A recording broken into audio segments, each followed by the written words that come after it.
Howdy, howdy, everybody.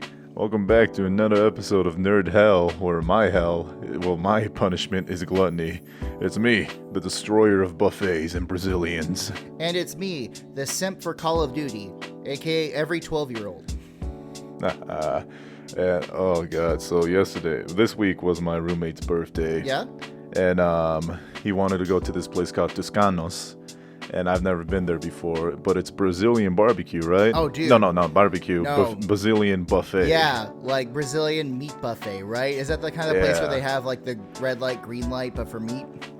Yes, they do. And it was like one of those things where I walked in, I'm like, hey, can we get a table? She's like, reservations at 7, which is like an hour and 10 minutes away from now.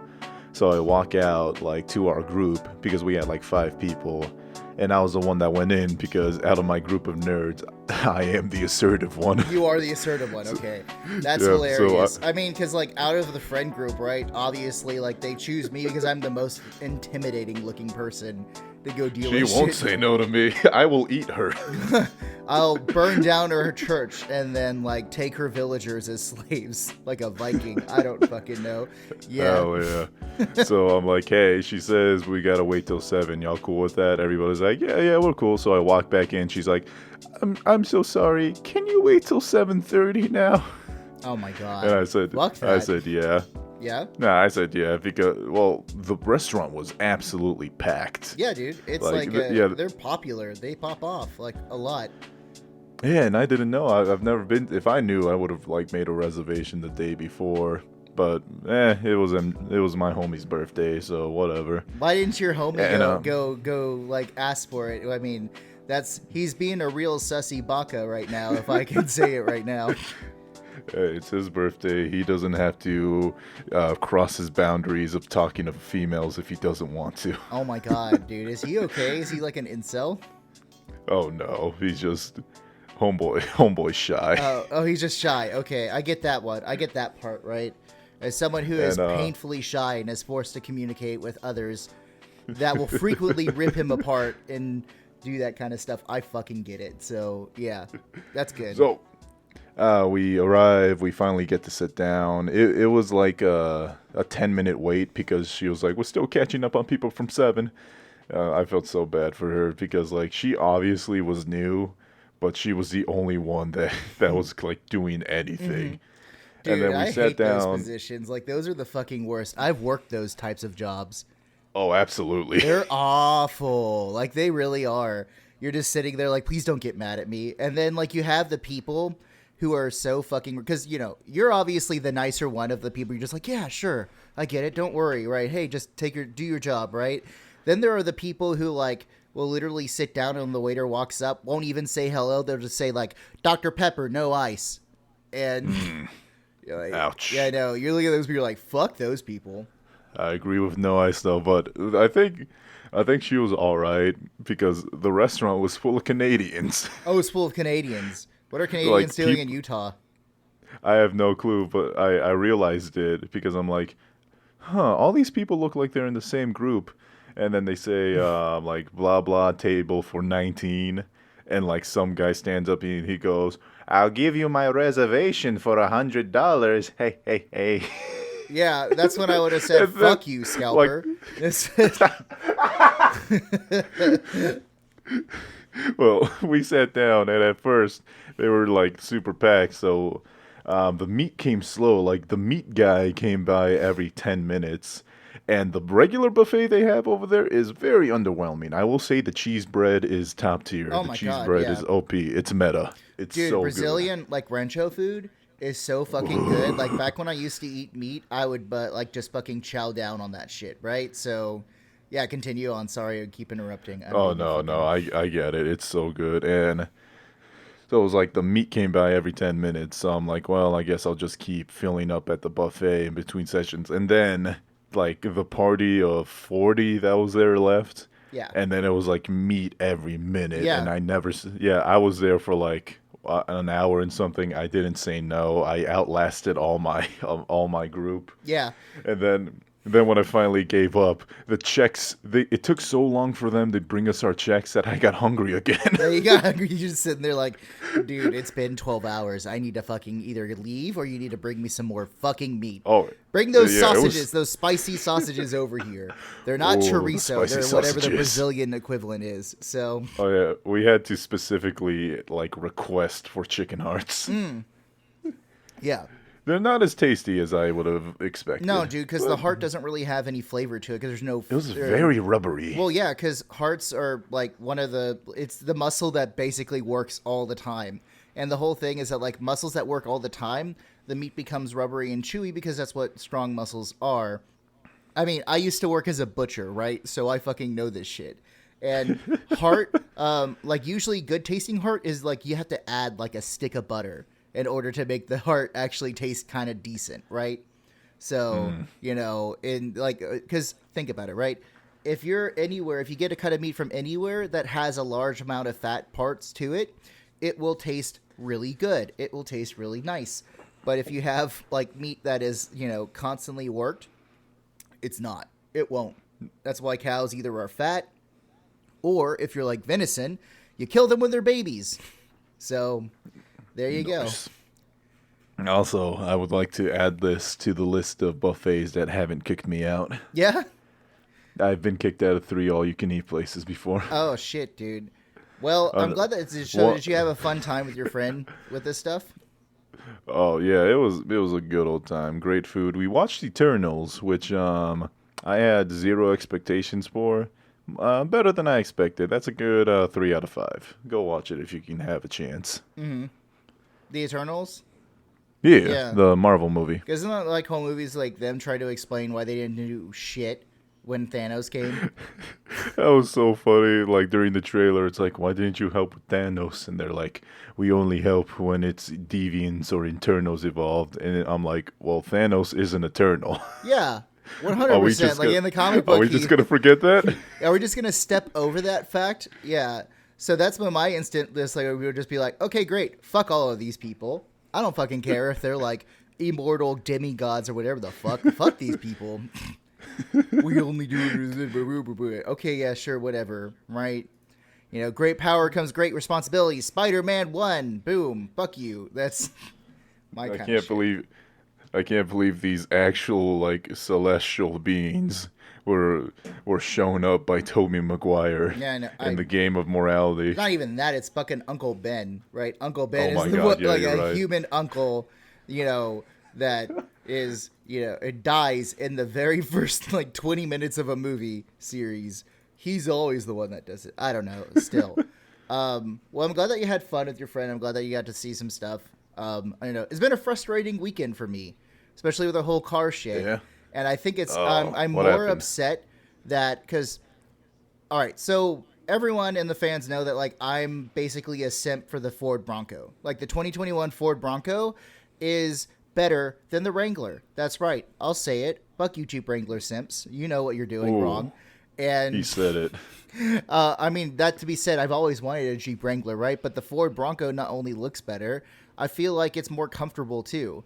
Now, outside of this, I tried to buy a car, right, from the dealership here, and they had a Ford Bronco that was a stick shift, and it was really nice. And I asked them what the price was, and they were going to charge me $13,000 over MSRP. So the car was really $42,000, but then they wanted to charge me $55,000. And so I said, yo, no, I'm not doing this. So then a week later, I went to go get and order a Ford Bronco, and I was just going to wait a year, right? I was like, you know what? I like this thing enough. I'm going to order it, and I'll wait, because guess what? I'm a keyboard hobbyist, and waiting is basically part of the thing, part of the hobby. So this is where the fun begins. This is where the fun begins. Yeah, exactly. And so I sat there for 30 minutes as this guy was like helping me make like my car and helping me choose the packages that I wanted and what I wanted from the car and that kind of stuff. And so he came back and he sat down and he gave me the paperwork to order this. And then he said, now, Ford told us not really to do this, but, you know, hey, we're going to be marking up your Ford Bronco. And I'm like, okay, how much are you going to be marking it up? And he said $15,000 that he was going to mark up my car that I'm going to order and have brought into the dealership for 15 grand. Why? Yeah, because... Wait, and he opened that sentence up with Ford said I shouldn't do this? Yeah, because they're dealerships, right? So dealerships have very loose associations with the actual Ford Motor Company. Because in Texas, you're not allowed to directly buy cars from a car manufacturer. You have to get them from a third party like Ford, like Ford dealerships, right? So Ford dealerships, this Ford dealership said that I had to pay 15 grand over MSRP for my car that I'm ordering and waiting anywhere between a year and 6 months for. So I got up and walked out. I didn't say anything. I just took the contract that he gave me and I crumpled it up and I walked away. I was like, this is not a thing. You do that thing with Kermit and Jim Henson where they just awkwardly smile and nod at each other. Dude, and then leave. Yeah, I didn't even make any just kind of reaction. Well, number one, they can't see my reaction because I'm still wearing a mask, right? Because, surprise, COVID's not over, and I don't trust anyone. Plain sights. I know. And the other part of it was just okay, fuck it. So I went yesterday. I was calling around to other dealerships about ordering, and they wanted me to put down a $500 deposit, and I was like, okay, fine, $500. It's a lot for me as a teacher, but you know what? I'll fucking do it, right? And then I'll wait. And the other guy on the dealership also said, hey, we're also going to be charging you a couple grand over MSRP to just have as our dealership fee for getting the car delivered here. And I said, absolutely not. Fuck that. Fuck that. I'm already paying you $500 as a reservation fee, right? The Ford website only says I have to pay $100, you asshole. What do these motherfuckers think they can get away with? It's because Texas doesn't regulate shit, Who do you think you are? Texas doesn't regulate shit. So Ford dealerships and dealerships across the board basically can do this whatever they want. So I essentially, as much as I want the Ford Bronco, I just decided, you know what? Backup plan. I'm just going to go get a Nissan Leaf. I'm going to go electric because, I only really wanted the Ford Bronco because it was a stick shift. And I like the look. That's it. Now, getting a Nissan Leaf is going to be great because at least I'm going to get the Plus, right? So it's 226 mile range on a single charge and it should be good. I already got pre-approval from my bank and I'm ready to go. I just got to wait for the dealership to fucking open up and then trade in Savannah's car. But hey, I don't know, man. I just sat there and I was just like, this is ridiculous, man. What the fuck is this? Why is this a thing? Y'all fucking suck. And I found out why. So my cousin, right, in Houston, he works for a Ford dealership, right? And he was saying that apparently there are people who reserved the Ford Broncos when they first were announced in 2020. And then when they got them, they reserved them from 5 different dealerships in the area. And then when they were walked out, they went immediately to an auctioneer and sold those cars for anywhere between $20,000 to $25,000 over MSRP. Bro, I can't believe it. They're doing scalping IRL. Right. So they're scalping fucking Ford Broncos, right?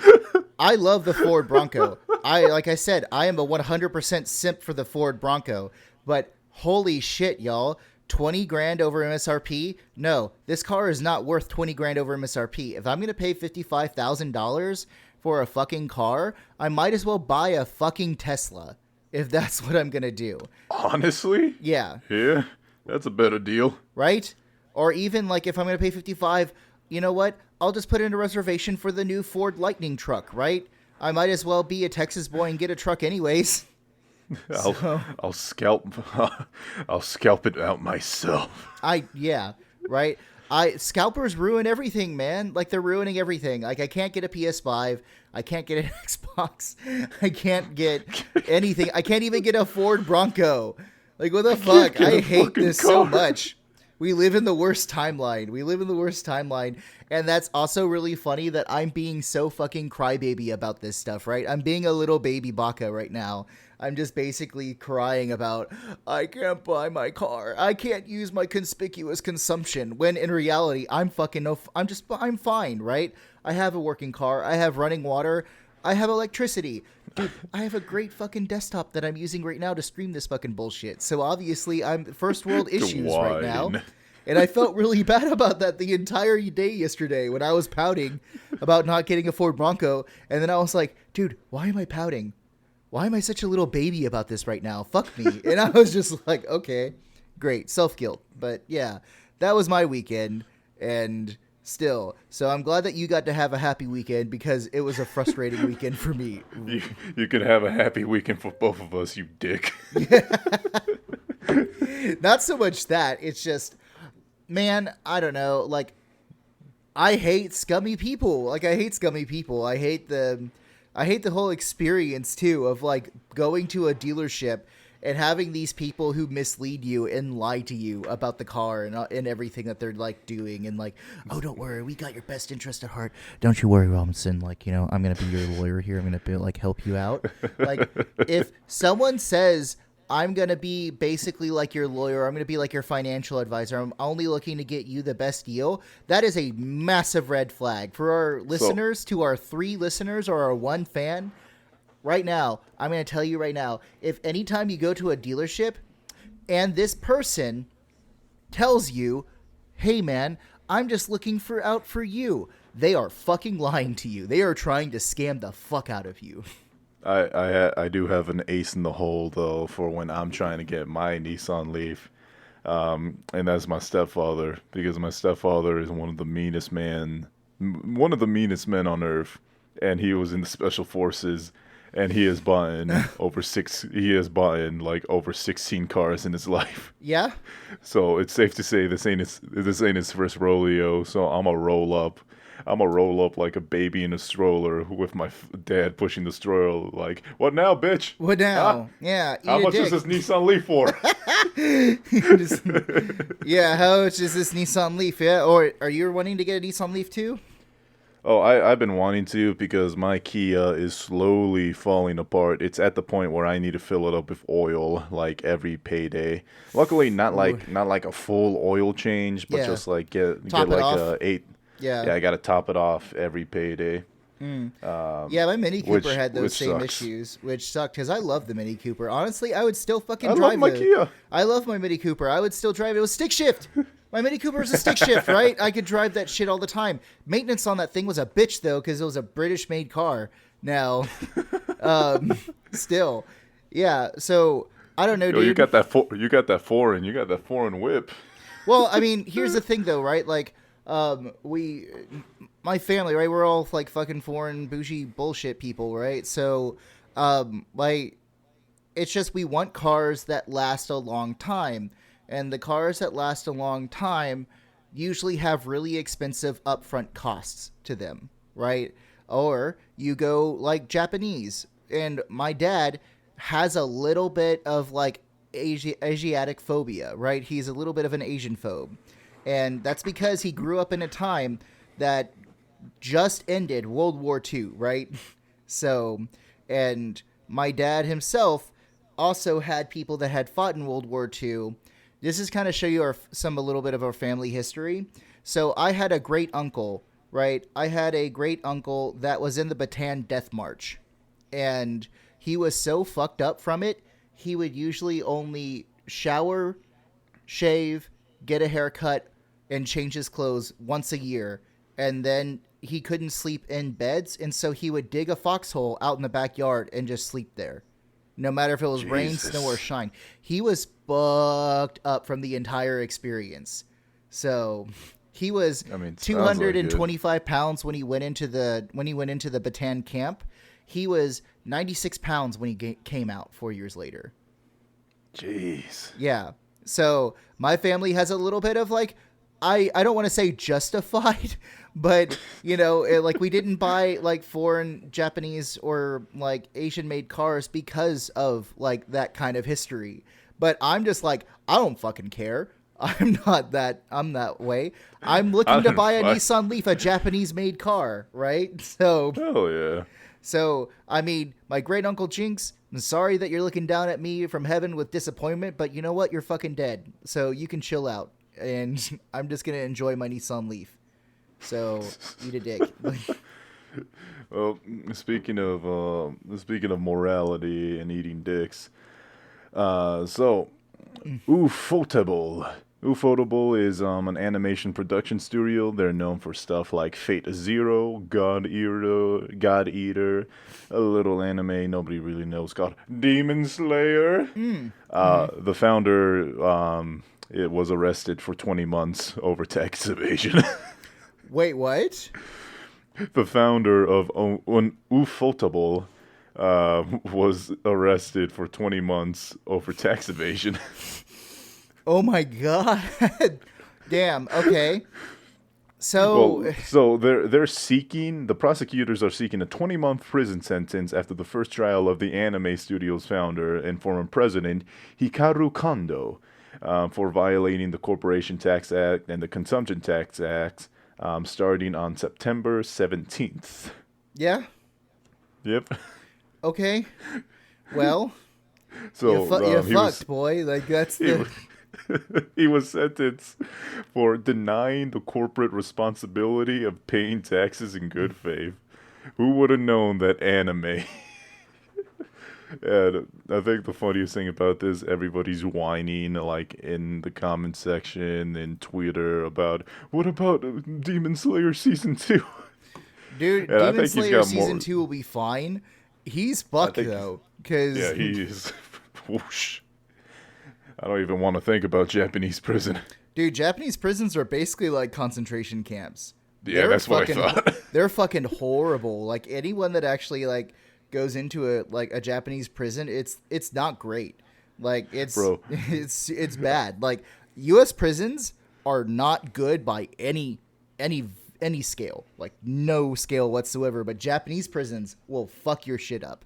Like It's like, yeah, here in the U.S., you eat a shit sandwich, but in Japan, they make you eat 2 of them, so shut up. Yeah, dude. Fucking, like... Another piece of quickfire anime news is that Jujutsu Kaisen is getting a movie. Oh, shit. Yeah, an official trailer dropped 15 hours ago. Yeah? Jujutsu Kaisen 0, which I am very excited about because I love Jujutsu Kaisen. I have this thing where I simp over buff anime men because I want to be like them. It started with Jotaro Kujo. Yeah. Right now it's Rigurd, and it ends with Toto, the guy who asks you what your preference in woman is, and if you answer him wrong, he beats you up. Oh my god. Yeah, no, I think I remember seeing that. I watched a couple of episodes, and it was... I don't know why I didn't get back into it, but I can see... Oh, I love it. Like, I probably really should, but, like, it's been a while since I watched it, so I have to watch it from the beginning again. Dude, I don't know. Like, that's weird, right? It's a good show. I think it's a good show, but still, like, having the, like, CEO or the main guy for Ufotable go to prison, or not go to prison, but like go into... Bro, he's a nerd. He's an anime nerd. I know, he's right? going to be eaten. Now, here's the good thing is that when he comes out, he'll have lots of material to work with. I swear, if in 20 months we get a prison anime from Unfotable, dude, you know it's gonna happen. It will. It's 100% gonna happen. He's just going to be in there in his 4-man cell, his only possession a notebook, because like the other prisoners can't trade it for cigarettes or anything. Just like huddle in a corner, writing. This is such great material. Yeah, dude. Another quickfire news story, Super Mario 3D All-Stars getting an update, adding support for the Nintendo 64 controller. Oh. Which honestly makes me a little upset because like... Sometimes Nintendo will do like the cool thing where it's like, hey, you know that little thing that nobody was thinking about? Yeah, we did it. Now it's an option. And then they'll be like, hey, NSO, $50. Fuck you. Wow. Wow, yeah. So I just don't get Nintendo. It's like Nintendo's like the M. Night Shyamalan of video games. Sometimes they're the best on earth. Sometimes they make Avatar: The Last Airbender movie. Yeah. Yeah, dude. It's it is.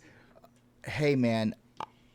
Dude, I don't know. I don't have really anything to say for this, right? Because I don't know who this person is, and like, hey, just I think the workers will be fine. I think the company will be fine itself, but I do think that we're gonna see some distance between this creator and the Unfotable.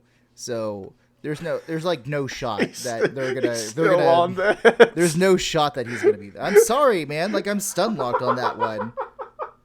All right, here. What do you have to say about it?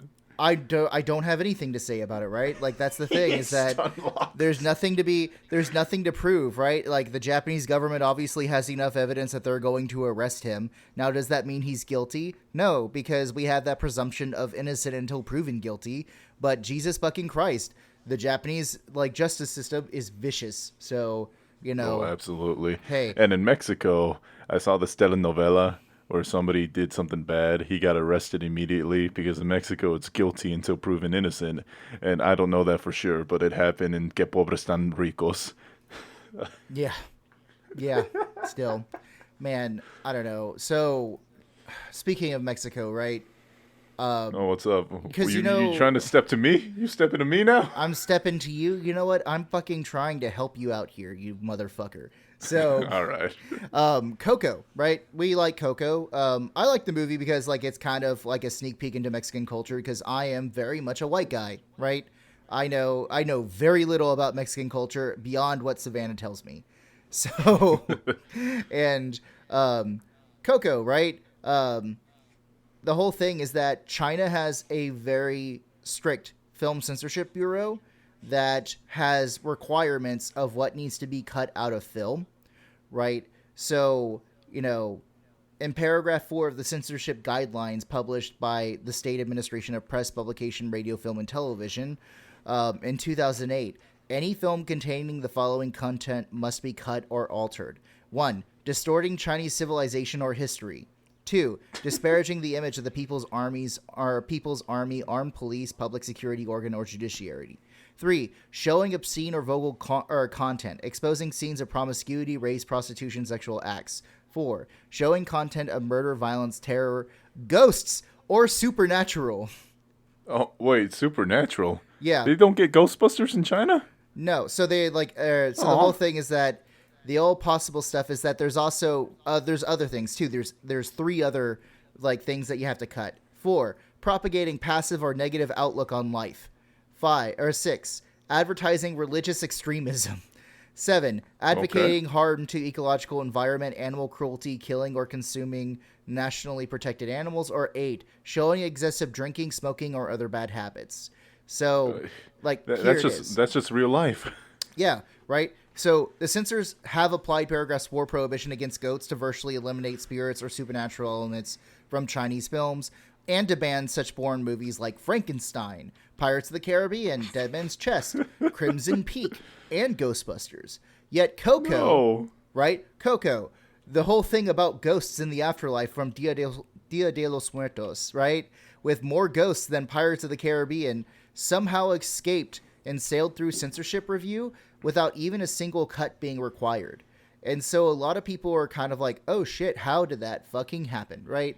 And I mean, they're not ghosts, they're skeletons inhabited by ghosts. Well, yeah, right? Well, still they're dead, right? And they're spirits. So here's the thing. So when they saw the animated film, right, many people were kind of like, oh, Coco's not going to make it to China. They watched the censor board, apparently, according to Chinese documents, watched the movie and were so moved to tears by the story's warmth and happy ending, where the young protagonist saves the day by ensuring that his ancestors are properly remembered and honored. They were moved enough to break their own rules and allow Coco to release in theaters across the country. Bro, that's all it takes. It takes a little bit of Mexican love. I tell you what, a little bit of pico de gallo. Yeah, dude. Because like, here's the thing. So, Coco, right? It's 3 years old, and this article that I'm reading is also 3 years old. I just found this like strange, and I found this interesting. So, yeah, apparently, like, Coco was the #1 movie at the box office 3 years ago when it came out, and I think that this has a lot to do with the fact of like the traditional like Chinese, like family, the view of the family, the ancestor worship, that kind of stuff really resonates with them. And so having Mexico do Dia de los Muertos and having the main character, right, realize that his individualism is what's leading to his family's demise and him getting in trouble, and becoming part of his family and working together with his family is what saved the day. So obviously, China is kind of like, they fucks with that shit, dude. They do. They love that kind of shit. So, I mean, hey, there you go. So your favorite film made it past Chinese censors, my guy. Hell yeah. Dude, even Star Wars didn't make it past Chinese censorship. So of course they had a kiss between a robot and a man. We can't have that. They also showed religious extremism. Oh wait! Oh my God! Yeah, the Jedi. I keep forgetting that the Jedi are basically like religious assassins. Yeah, I keep forgetting that. Like, they're on par with the Hashashin of Afghanistan. Bro, they're like the nuns from Hitman Absolution. Oh my fucking God, yes. Dude, yeah, so there you go. I just wanted to let you know there's a little fun fact that, hey, one of your favorite movies actually got the approval of the Chinese Communist Party. Good, because there was also grandma abusing children with sandals. With sandals? Dude, always be... She is doing the Chinese thing. She is keeping people where they need to be. And she's ruling the household with some fucking iron fist like shit, like Grandpa Xi, right? Hell yeah. Oh, yeah. My favorite part of that movie will always be when she hits the child with the sandal, throws the sandal at a dog, and tells the child to go get the sandal. Oh my God, right? That was the most relatable part in the movie to me. Like, if you, like, my mom, she would make me go get the belt, right? She wouldn't say, I'm getting the belt. She'd say, go get it. And then she would just sit down at the kitchen. Oh my God. It was like my personal death march. It was so scary to me as a kid. I remember reading Holes. Have you ever read Holes? Yeah, dude. We had to read it. Back when I was in elementary school, they had this like Texas Bluebonnet reading program where elementary school kids like got points for reading books, and the more points you got, you could earn your class like a pizza party or some shit. Yeah, I did one of those. Yeah.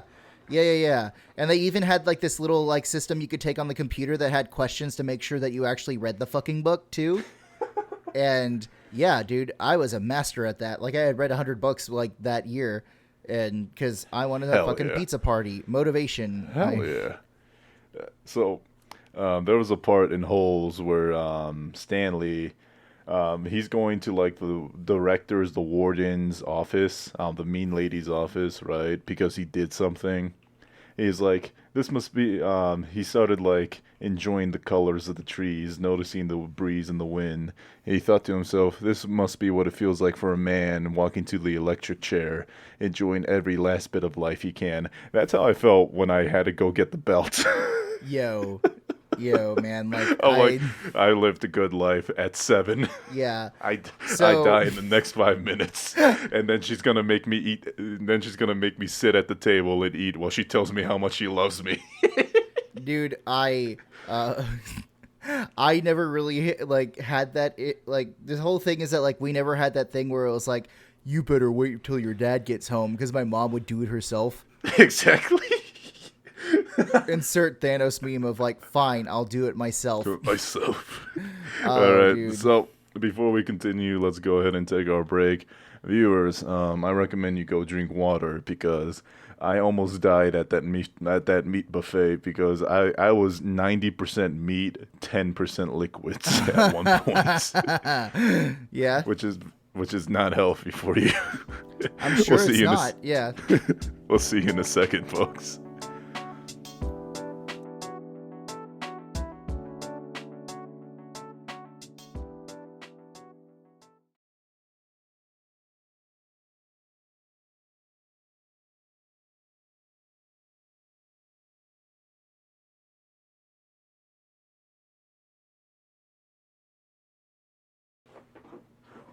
Can y'all hear that on the mic? That's my dog violently scratching the carpet.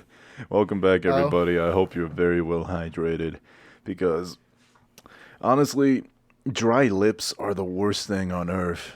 Like I thought that was something you grow out of, like no more chapped lips, but no, it's not. And I had a very embarrassing experience where I was at the local Smith's just looking around, and there was this mother with her child, right? And I walked up to her and I'm like, "Hi, sorry, miss, but do you know where the lip balm is?" And the little girl that she was holding hands with couldn't have been older than 6. She just points behind me. He's like, "It's right there." I'm like, "Oh, thank you so much." damn, you got fucked. Like, they were just like, dude, are you blind? Who the fuck is this weird man asking us these questions? I felt so bad too because it was blatantly right behind me, and the thing is, I remember passing through and being like, "No, this isn't it, is it? Wait a minute, what?" Because like I was looking for chapstick, right? Because I learned that chapstick, it's like popsicles. They're not popsicles, they're ice pops. Popsicle is a name. Same thing with Oreos. They're not Oreos, they're sandwich cookies. So it's like lip balm, but chapstick is so popular that we call it chapstick. Like Q-tips. They're not Q-tips, they're cotton swabs. Yeah, dude. Yeah, and I couldn't find any chapstick. But now I got like this local like Utah brand called like Shakalaka. Ta- Shakalaka, okay. Tastes amazing. Great. Great, And I like it. I'm here for it. And my lips are as moist as at the Brazilian barbecue I had just, oh my God. I'm going to be talking about that for weeks. So I while you were talking that, it reminded me of a story about when we celebrated my brother-in-law Sean's birthday by going to Fogo de Chao, which is this like really popular Brazilian restaurant in Houston. Oh, yeah. Like it's like $80 a plate, right, for someone to come in. And Yeah. it's expensive, but like my family's got that like money, right? So we Hell went yeah. and we took him there. We were there for 2 hours because he Good. kept eating. Good. Like we were there for 2 hours. Like I was just like, holy shit, dude, I want to go home. Like you just like. I think my friends felt the same way with me because like I kept eating after they all stopped. And they like joined me again like 15 minutes after they stopped eating. Oh my god, dude, you need to chill the fuck out with that. I paid You just- $26, and I'm gonna make sure this restaurant regrets admitting me. I won't Dude, stop. 100%. I won't stop until they have a photo of me at the front desk that says "Do not serve." Fuck them up, dude. Just like do it. Just fuck them up with that. With just eating all their shit, right? Just do it. I don't know. Hey, I could not imagine like working there because I mean, think about like how much like the person has to cook. Like in the back, the line cooks are just constantly cooking meat and keep going. Like you just it never ends. Like there's no break. It's just you cook meat all the time. That's my personal hell: the cooking, but not the eating. Actually, I kind of like cooking. Cooking's I like fun, but I grilling, gotta yeah. eat. I want to eat. But I want to eat. I want to eat what I'm looking at right now. Exactly. I want to eat this now. It's my meat, and I want to eat it now. It's my money. So Fogo de Chao, 877 meats now. So going on with some more micro stories, Binding of Isaac Repentance is finally on console. I'm so Sherry? happy. Yeah, Really? yeah, because I had Binding of Isaac on my PC. In fact, I'm gonna check it right now. Dude, you had it on your Switch. Yeah, I have it on PC. I have it on Switch.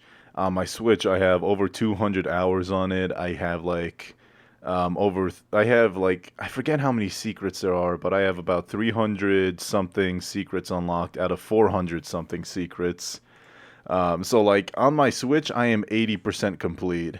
On my PC, I am like 40% complete. I brought it up right now. Binding of Isaac. Yeah. 262 hours on PC, so probably like 400 Okay. hours on Switch.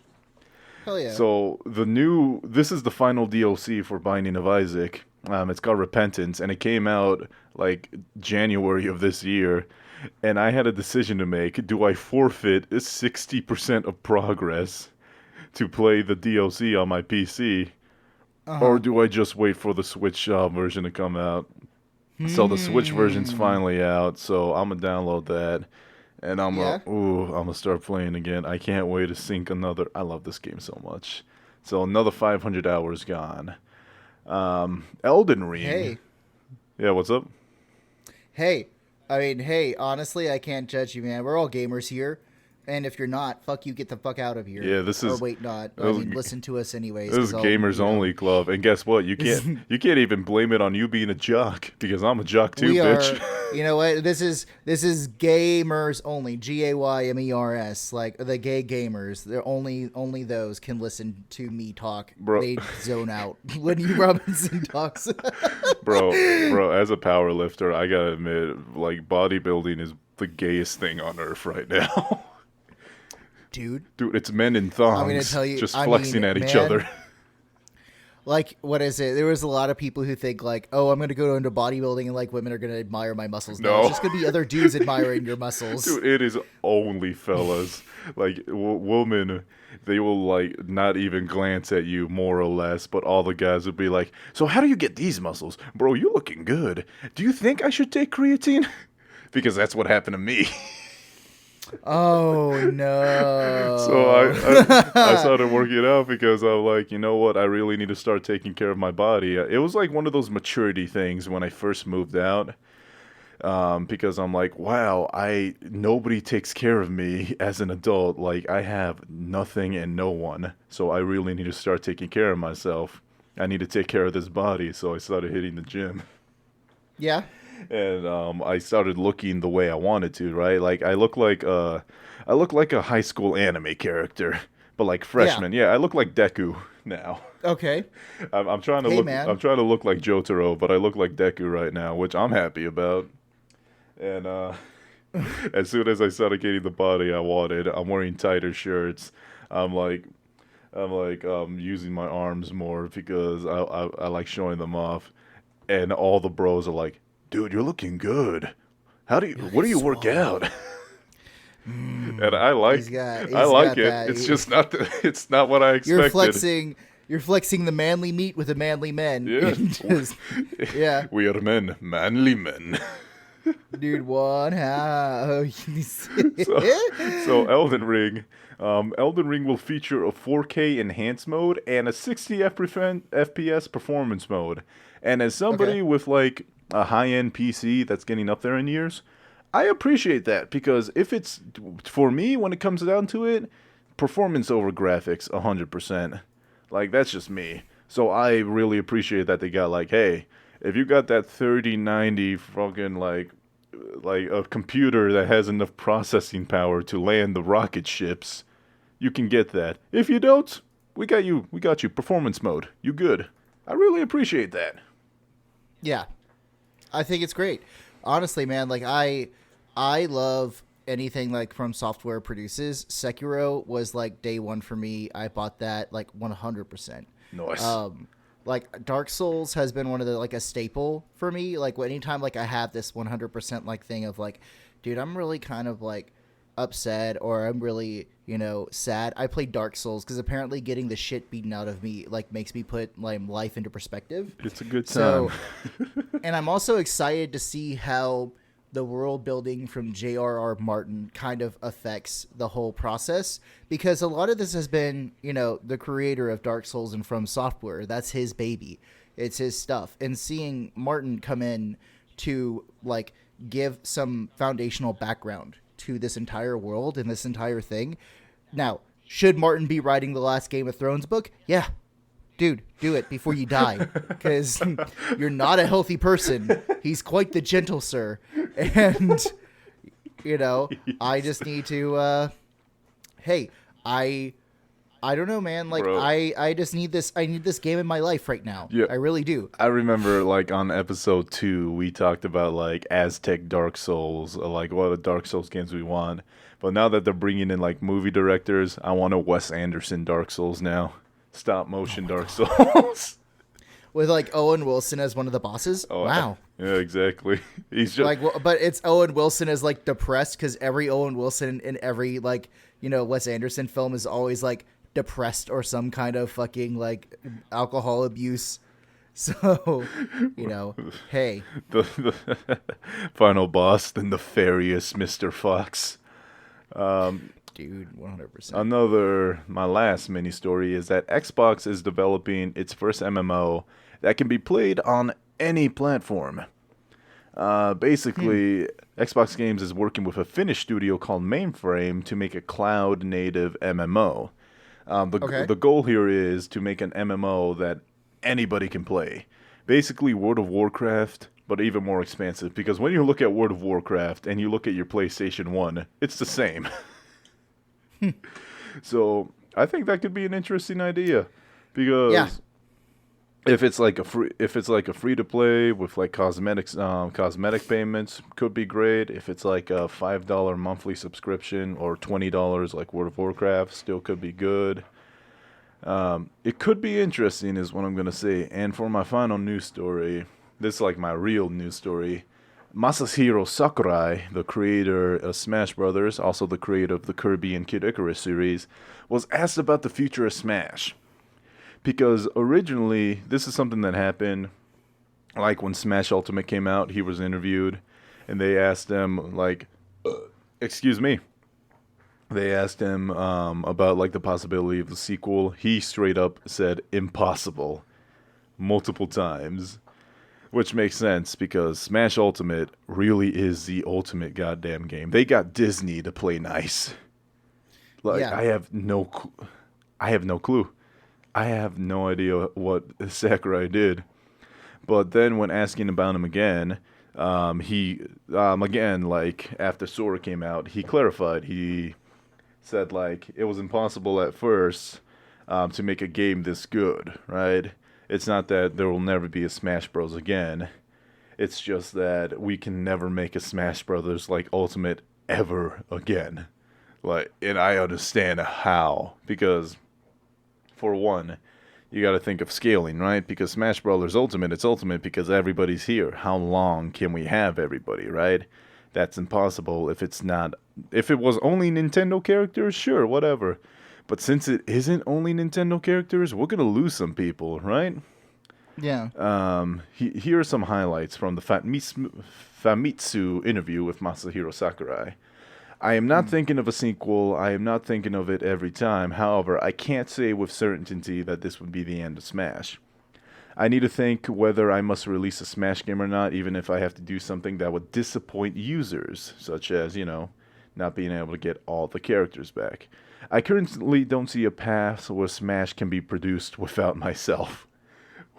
Which, honestly, it's a brag, but it's very well deserved. We'll let him have that. Okay. Yeah. Honestly, we did actually try leaving it to someone else, but it didn't go well. And if the series were to continue, I have to talk with Nintendo and have a debate on whether it will succeed or not. I must think about this topic seriously. So, like I mentioned, this is the ultimate. This is the best Smash game ever, right?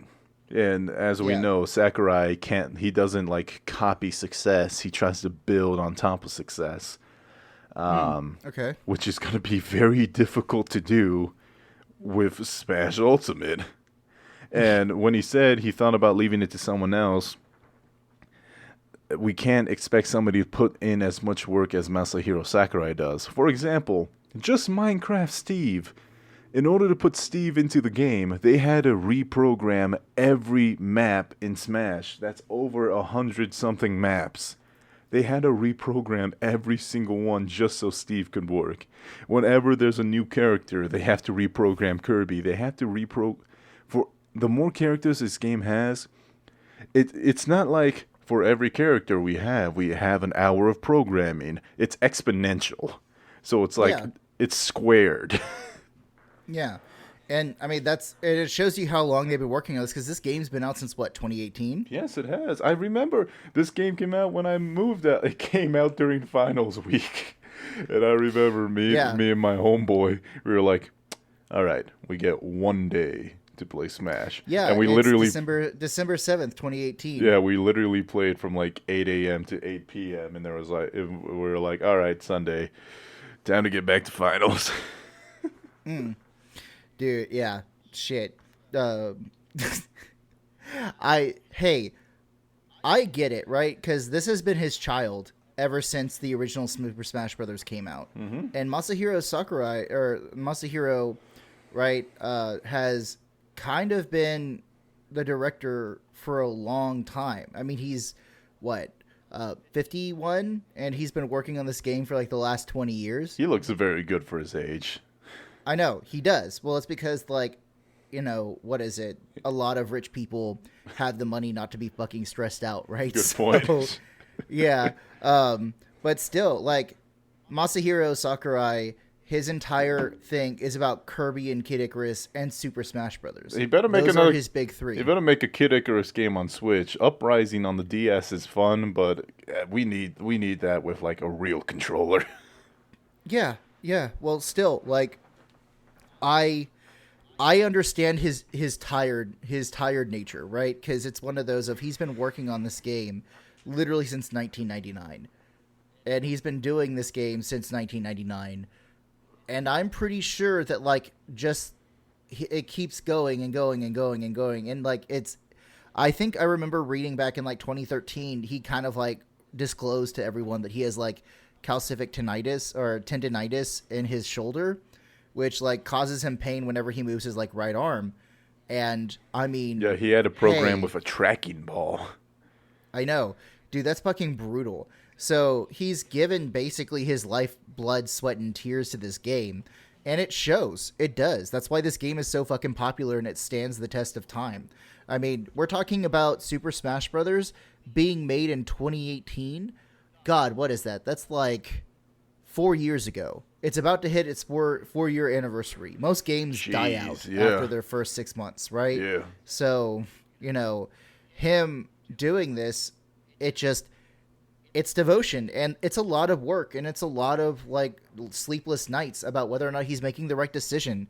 And think about it, just the Smash community itself, a large section of Smash people are really nice and really cool, but there is a good amount of Smash people in the community that are toxic as fuck. And no matter what he does, it's always going to be like, you're ruining the game, blah, blah, blah, blah. And yeah, like, I don't know if I would be the person just like, after working on this game for like 20 something years, I'd just be like, yeah, I'm done. I'll help y'all. If you need my opinion on this shit, I'll help y'all. But other than that, like, someone else needs to do this because I'm tired. Mm-hmm. Yeah. 100%. I get it. So he deserves whatever he decides, right? Mm-hmm. That's his thing, and fans need to shut the fuck up and just let him rest. Yeah, but and I like the direction he's going right now, where he's just like, I'm going to work on other projects like Kirby and the Forgotten World, which I am very excited about. And like I said, I hope he makes a Kid Icarus on Switch. That Uprising was super fun, but playing it on the DS was sucky. Dude, yeah, I get it. I really do. I had a DS for a while, and then I gave it away to one of the Anime Club kids. Because I was like, I don't want this anymore, and I don't want to charge anyone for it, so here you go. I gave mine to my sisters. I gave mine to Zoe, I think. So you probably don't remember Zoe. I don't remember names, just faces. Yeah, so let me ask you, have you ever been caught stealing something? Never, but that doesn't mean I haven't done it like twice. Yeah, no, like twice, okay. A push pop from Walmart. For mine, it was I just walked out of the store and forgot that I had it in my hand. Like, there were 2 times. Like, when I was 5 years old, I remember I was reading a comic book at like one of the old supermarkets, and my mom was kind of busy and not paying attention, and we walked out, and I was walking out and I was still reading it, and then she was like, "Wait, I didn't buy this," and I was like, "Oh shit." And she made me come back and apologize to the entire store for doing that, right? And then I'm going to jail. Oh man, dude, speaking of jail, the JonTron thing, about JonTron posting like anti-vaccine things on Twitter. God damn it, John, just make funny videos. I love you. After Stop. the last time, after 2017, when he like basically said white supremacist talking points, and then he's like, "Oh yeah, now I'm gonna talk about how the vaccine is like unreliable and shit," and we're just like, "God damn it, John, What the fuck, dude? And just make the funny videos, John. But that's a conversation. That's a conversation for later. But still, why I'm asking is that apparently we all know about the chip shortage and how the chip shortage is making life miserable for everyone. Absolutely. But in the United States, there was a truck full of graphics cards from EVGA. And we're talking NVIDIA 2080s, right? Or 30 series graphics cards. These graphics cards, according to a forum post by EVGA product manager Jacob Freeman, thieves made off with a whole truckload of 30 series graphics cards that were in transit from San Francisco to the Southern California distribution center for the entire West Coast. Thieves! So, yeah, thieves. Thieves hijacked a truck full of graphics cards so that they could sell them online, right?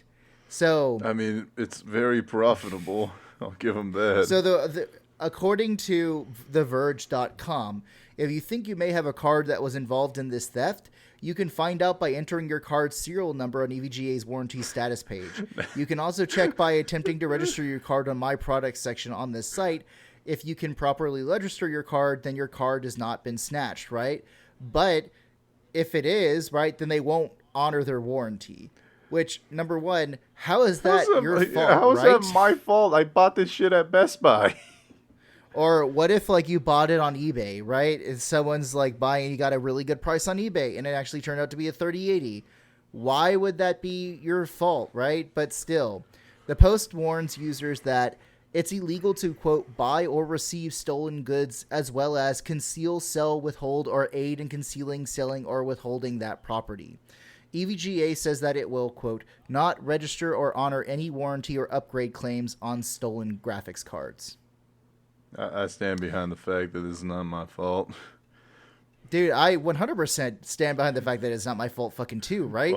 Because the MSRP for like an NVIDIA graphics card, the RTX 3090, is $1,500. But here's the thing. You can sell a 3090 on eBay for well beyond $2,000. Mm-hmm. So, you know, I just don't... I mean, how can we know eBay, right? If eBay like has this like kind of protection against it. I don't really think it should be your fault for buying this shit. Now, if you know that these cards are stolen and you bought them, fuck you. But if you don't, right? If you're just like an average consumer, then how could you check? How could you check without actually looking at the serial number that's on the box? And I'm pretty sure these people are not going to post that serial number on the website of eBay. Yo, they're just giving these serial numbers out. This is sick. Dude. 100%. But still, so the chip shortage, I'm honestly like in this big conspiracy right now that I think that the chip shortage is fake. But, well, because think about it, right? No. I want to hear this. Yes, continue, please. So, my aspect of this entire thing is that I invest in stocks, right? And I invested in NVIDIA stock, which is a microprocessor stock. That stock went up 700% over the last 6 months. Hey, congratulations. Right? So that's obviously a very good gain. And the other part of it, though, is that if it's gone up that much, then obviously they're investing more in factory building and that kind of stuff.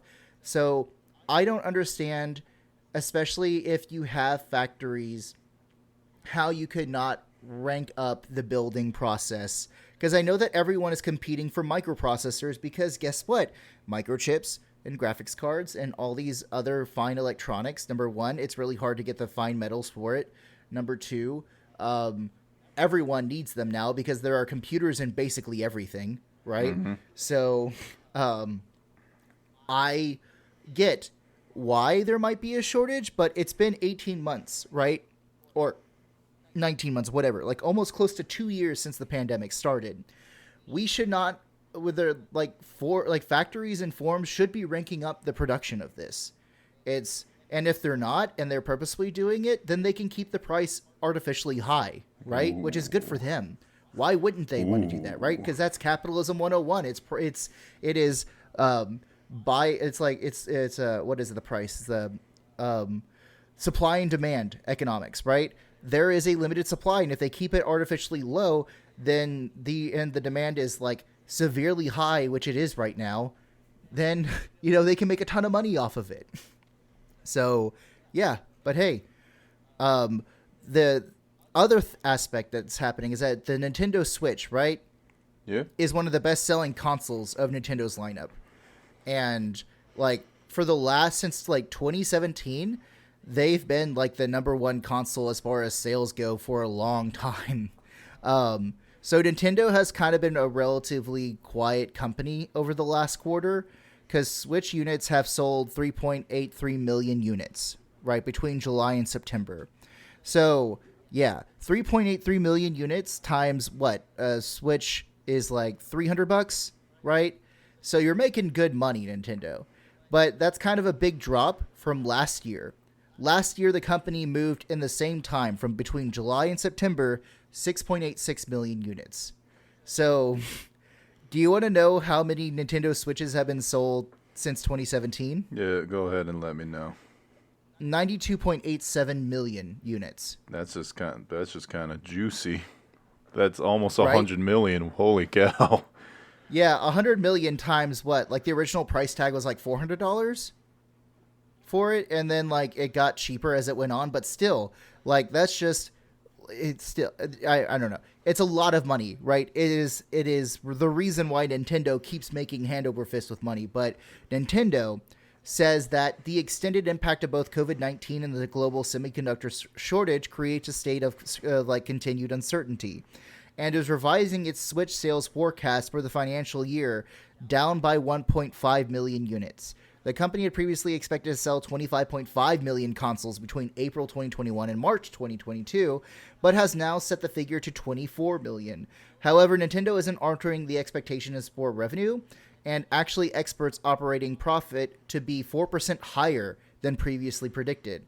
The modified forecast takes into account the revisions in like exchange rates between the yen and the United States dollar, as well as higher projected software sales. So to put kind of the Switch's performance in this context, it could well overtake the Wii in lifetime sales just this current holiday quarter. The Wii, which was Nintendo's most popular home console of all time, sold 101.63 million units in total. Nintendo sold 11.57 million Switches between October and December just last year alone. So if you consider the Switch a handheld, though, it's still kind of trailing between the Game Boy, which sold 118 million units, and the 154.02 million racked up by the Nintendo DS. Because, dude, the DS was super popular. It's still super popular. There are people still in demand for the Nintendo DS, but obviously that's why they came out with the Switch Lite, because they wanted people to, like, transition from the DS to the Switch. Stop whining about it. I know that it's really unpopular. It's really popular, but fuck you, we're Nintendo. We hate you. Just buy our new shit. Fuck you, I'm Nintendo. Yeah, but still, like, here's the thing, right? Is that the holiday season, we've already seen, like, huge lineups for the Nintendo Switch, like Metroid Dread and Mario Party Superstars. Ooh. But there's also, like, the release of the remake for Pokemon Diamond and Pearl and the Legend of Zelda-themed Game & Watch handheld that kind of came out this year. So what we're seeing is that Nintendo is still making tons of money. So I think it's still really hilarious that they're kind of like, hey, we're going to have to lower about how much we're actually like making on Nintendo Switch, but we're still selling 4% more than we did last year. Nintendo, like, they're just like, what was that one thing Donkey said? It's like Nintendo, they know how to make games, they don't know how to run a company. They really don't, right? 'Cause like, the whole entire thing, it's kind of like, you ever heard of what a begging chooser is? Yes. Yeah, they're begging choosers. Like, that's what they want. Like, oh, we're Nintendo. We want you to buy our products. Oh, please help us out. We're just a company. Oh, but don't do that. We don't want you to do it. We want you to buy this. Yes. Not that. Yeah. Fuck you. Like, what do you think you are? Dude, that's going to be insane when the Wii is overtaken. Because the Wii's been like, you know, the casual homestay for a long time. 101 million units? Jesus, that's a fucking lot of units, dude. It's a sexy amount of units. That's correct. I mean, because think about it, right? Like, the Nintendo Wii in the console wars was considered to be like a joke. and Nintendo was just kind of like, okay, sure, whatever. And then they made a ton of money. And meanwhile, PlayStation and like Xbox are still trying to knife fight each other into, some kind of stuff. But still, I'm still amazed that the Nintendo DS sold 154 million units. 154. I mean, it makes sense. It was super popular. Especially because, right? like, Nintendo makes products for their Japanese market, which is, like, the guy who's always on the bus station because his job's in Okinawa or something, Yeah. Yeah. Well, I mean, it's insane, right? Because I read somewhere in China there is a bus that you can pay where if you need to go back to work in 3 hours, it's basically like a napping bus. You pay for like a seat or like a kind of like comfy seat that you sit down and you just kind of sleep and it drives around the city. You know what? That's very nice. I like that. No, dude, that's such a wasteful thing with gas. Oh, right? wait a minute. It doesn't take you anywhere? No, it just drives you in a circle around the city. It's a sleep and then bus. drops you off. Yeah, it's a sleep bus. What? Because there are people who sleep better in the car on their way to work or on the train or on the bus on their way to work than they do at home because their life is so stressful. That is horrific. Jeez. That is horrifying. Jesus Christ. I was going to say, like, I kind of get it. The bus can be a relaxing place. Like, just like the nice tilting, but not like after what you said, I'm like, oh, that's kind of very upsetting. Yeah, you want to talk about toxic work culture. I could not imagine working like that, right? And I'm a fucking teacher, and I'm in a very toxic workplace environment, and because not only am I expected to like do all the things a teacher did, but I'm also expected to be a therapist, a life counselor, and a cop, a reporter of like childhood behavior, and I'm also like a government bureaucrat, right? Because that's what teachers are. Teachers are state bureaucrats because we're paid by the state to give like stuff to kids, right? We're here to service children in a way of education. So it's essentially like my job is 12 jobs in one. And it fucking sucks, but no one could pay me any amount of money to be like a software developer in Xinjiang, China, right? Or like anywhere else. Because that seems like I would not live. I would not be able to live, right? Because I'm a workaholic, and they know that, and they would play off my workaholism. So I can't. Don't send me there. You can't. I'm innocent. I did nothing to nobody.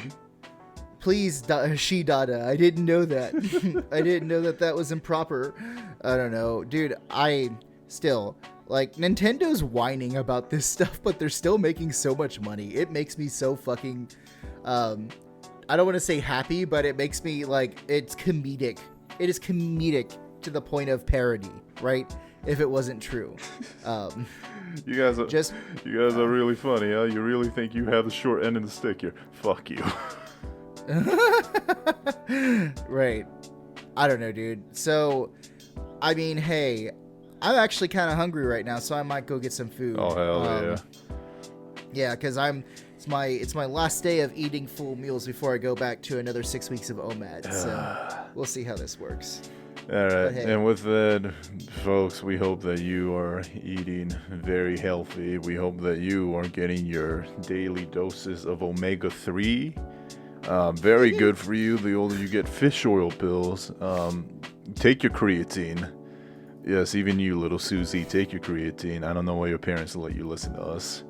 But you know what? Everybody, have a wonderful day. Everything's gonna be okay. And today, I'm gonna summon all my hell powers from the screaming souls of the depths. And I am going to say, go to hell to all the scalpers. Yeah. Again, I'll see you in hell. You fucking assholes. Dude, I fucking hate scalpers. Go fuck yourself. You're a scalper? I'm just doing whatever to get capitalism said. No, seriously? I can't hear you. I can't hear you with that railroad spike in your fucking mouth, you fucking traitors. I don't know. Still. Night, folks. Alright. Sorry. Fuck. Okay, bye. Bye, y'all.